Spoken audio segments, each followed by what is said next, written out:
Hey everyone, this is Dr. Jad and welcome to my channel. I'm a medical registrar and in my 5th year of clinical practice in January 2023, I passed PACES with only 11 days notice.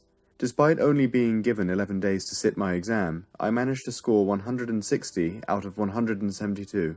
The general guidance is to prepare intensely for at least 4 to 6 months before the exam, and even then, the overall pass rate is only around 50%. So how did I do it? And more importantly, how can you? In this video, I'm going to share all the secrets to preparing as efficiently as possible for your PACES exam. If you can get through this video and the rest of this online series, you'll have a massive advantage when taking your exam. I'm not going to state the obvious like practice as much as possible, and I'm not going to go through how to actually complete the stations. This course assumes that you know these things and you want to know the golden advice that you won't find anywhere else. Before we continue, a quick disclaimer. I don't recommend leaving your exam preparation for the last 2 weeks. I just wasn't given a choice as I'd been put on the waiting list and didn't think I would be given a slot. This video series only aims to make your revision as efficient as possible. Now let's get straight to it. Here are my top tips. 1. Identify the most common stations. Did you know that around 10 conditions make up over 80% of examination stations? Well, now you do. There are hundreds of conditions and you can't possibly know all of them really well, but by focusing your attention on the most common stations, you're likely to ace your PACES exam in the first sitting.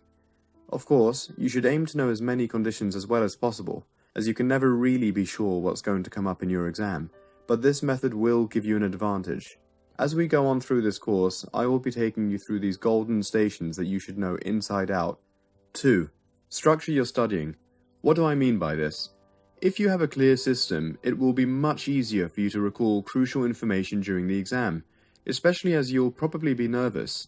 The structure I used was signs of disease, signs of severity, signs of etiology.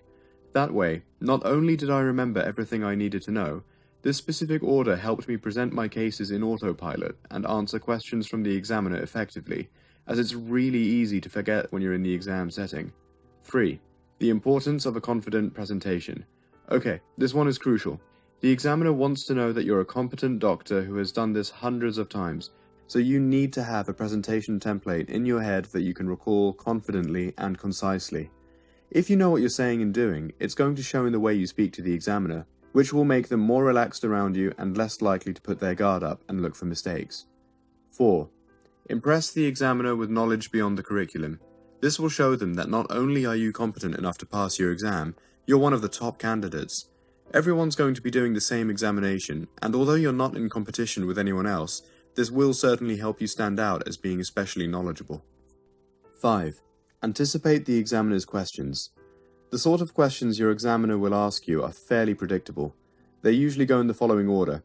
Present your findings, which investigations would you like to order, how would you treat this patient in the first instance, etc. But did you know that you can also get your examiner to ask you the questions you want to answer? Well, you can. So how do you do this?